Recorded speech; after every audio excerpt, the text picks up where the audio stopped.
How can we make karate blocks work in the real world? So one of the biggest criticisms that karate has is that the blocks don't work against real attacks, and they are only ever demonstrated against karate techniques, stepping punches, oizukis, and this kind of thing. Another thing I've seen in the comments before is how comes this block is not used in kumite or in sparring? And I'm going to go over why that is in this video and give you some different ideas to maybe have a slightly different approach to your blocking or your karate techniques that will bring a little bit more effectiveness to them. So the biggest misconception, I think, is that the action happens at the end, that this is the connection here. The connection point is at the end of the block. Whereas I like to think of all the action happening in the center. So as we come across the middle, that's when the block is, or the defense is happening here in this middle space. Okay, so this is where I'm doing the work. This is the finish point. In the same that it is with a punch. The punch would land and make connection before we complete that extension. And then when we go over this, I'll demonstrate some techniques here, and then we're going to see why these finished blocks don't happen in kumite, because the action, like I said, happens in this middle space of our body. So before we go into that, I just want to remind you again that we have our Patreon channel, which covers topics like this and others, and delivers exclusive content weekly. Over there, it's myself and Nat Hearn instructing different videos, answering requests, and basically giving you as much as we can in terms of our knowledge. Just check out the link in the description of this video to take a look at that, and we will carry on. So as I was saying, the action happens in the middle, and what we often see in traditional karate dojos is that the blocking emphasis is at the end. So if Nat comes in and delivers a punch, it's often delivered with an oizuki, like a very basic oizuki technique, and then the action happens at the end here. So what I want to have him is a little bit closer range. So we're working from here, hands are going to be up, more like a self-defense or a street situation, if you want to call it that. He's going to throw the straight cross to the jaw, that's it, right there. So instead of me trying to block with an agyuki, a finished agyuki, I'm never going to get there. If he snaps that in and out fast, I've not got time to bring this block up like this, okay? So what I want to think about is as that comes in, that's my initial action. And that is the middle of our agyuki. Now we're going to move into our partner this way. Okay, he comes in again, we parry that across, and we have our uchuki, and we can work from here. Okay, so the action is happening slowly. The action is happening in the middle. That's our first movement, okay, that kind of flinch reaction. We're here, hands go up, and I quickly react. Okay, then I'm here, and I can make actions from this position.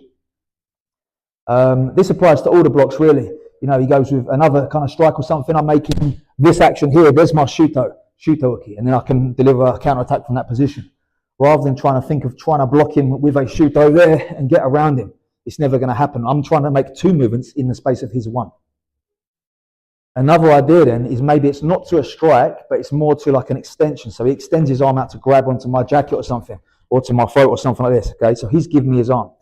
And the reason that I teach this way is because most often, as we just saw with Nat there, he's just going to snap that punch back. So for me to try and catch that is very difficult. In fact, it's not going to happen, right? I may be able to parry as he sends that punch in, but I've lost the contact after, okay? So I prefer the idea where he reaches out to grab me, and he's obviously putting some weight forwards onto that. So if I can try and get that grab before he connects, he's still coming forwards for that extension. That's when I can maybe take control of that arm and do something myself. So then how do we apply that to kumite? Because again, as I said, the question is that it's not done in kumite. If we're sparring and in competition, you never see an agyuki. He comes in Kizanzuki, you never see agyuki done. Because again, it's too slow.